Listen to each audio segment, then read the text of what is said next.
Namaste everybody, this is Nandini Sharma. Welcome back to my channel. कैसे हैं आप सभी लोग? आई होप आप सभी लोग बहुत अच्छे होंगे. I am here today with the most requested topic of the moment, which is about CBSE results. CBSE class 12th results 2 दिन पहले आए एंड बहुत सारी चीज़ें हैं जो मुझे आज आप लोगों से डिस्कस करनी है.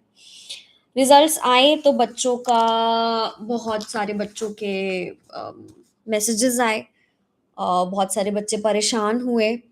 बहुत सारे बच्चे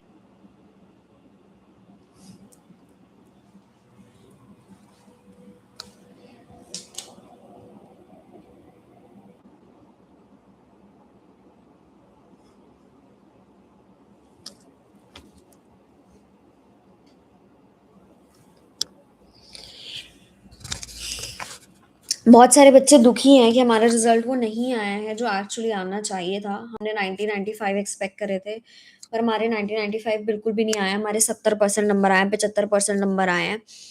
सो इस टॉपिक आज इस रील में हम सॉरी इस लाइव में I am so disturbed by all the messages.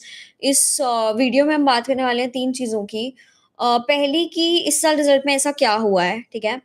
दूसरी कि मार्क्स खराब आए हैं तो अभी आपको क्या करना चाहिए. तीसरा कि अब कंपार्टमेंट आ गई है तो अब कंपार्टमेंट एग्जाम के लिए कैसे प्लान कर सकते हैं. ऑल्दो तीसरा मैं आपको तभी बताऊंगी जब आप नीचे कमेंट करके जाओगे कि मेरी कंपार्टमेंट आई है, क्योंकि मुझे नहीं लगता मेरे किसी व्यूअर की कंपार्टमेंट आई होगी, क्योंकि इस तरीके के मुझे मैसेजेस नहीं आए. मुझे मैसेजेस ज्यादातर कम मार्क्स के आएंगे, मतलब 90 एक्सपेक्टेड है, 70 आ गए, 60 आ गए.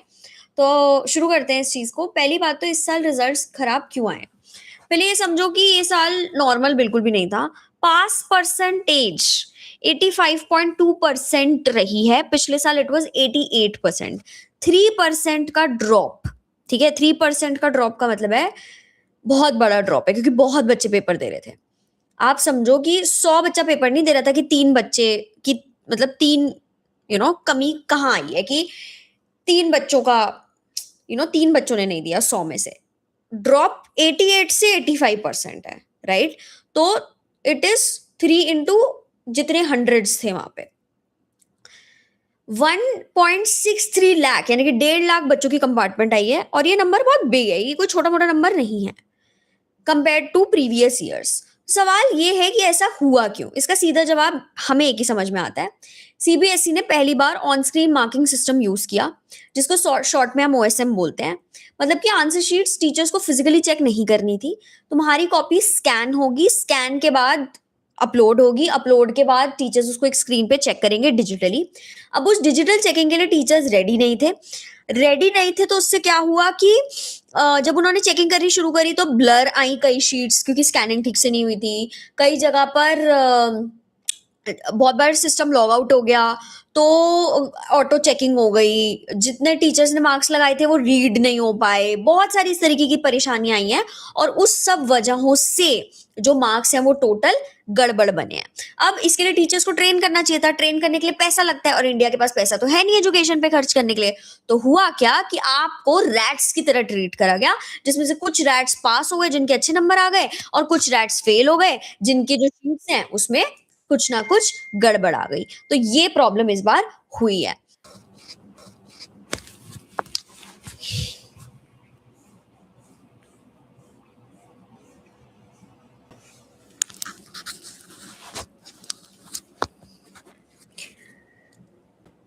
अब यहाँ पर अगर आप इवैल्यूएशन करवाते हो, सबसे पहले आपको कॉपी मांगनी पड़ेगी. कॉपी मांग के आप इवैल्यूएट करोगे, फिर उसके बाद उसको रीचेकिंग के प्रोसेस में डालोगे.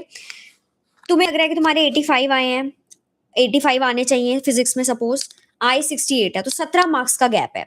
ऐसी सिचुएशन में रीचेकिंग आपको कंसीडर करनी चाहिए. 2-4 नंबरों के लिए रीचेकिंग मत कराओ. 10 से अगर नंबर ऊपर है या 7-8 से नंबर ऊपर है तो बिल्कुल रीचेकिंग करवाओ.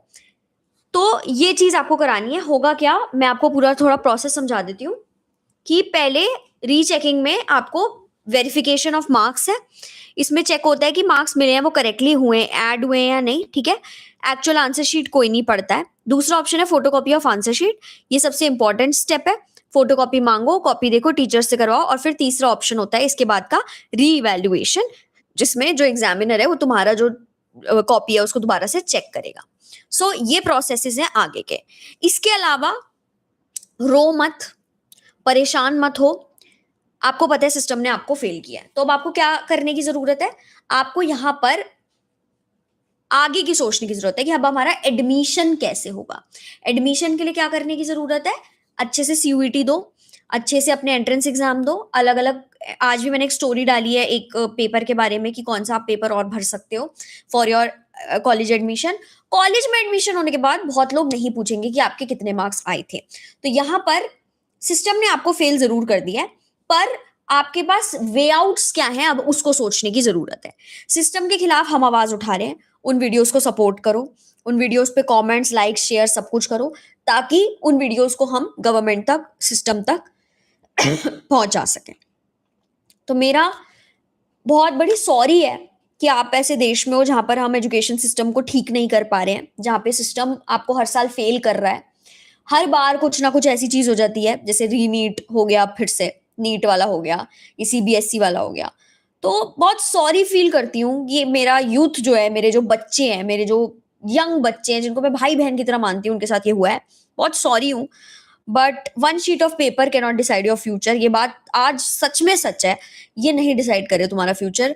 तुम अपना फ्यूचर खुद ही डिसाइड करोगे। बहुत सारी प्रॉब्लम्स आएँगी, बहुत सारी सिचुएशंस आएँगी, बहुत सारी दिक्कतें आएँगी लाइफ में, पर हमें उसे ठीक करना है। ठीक कैसे करना है?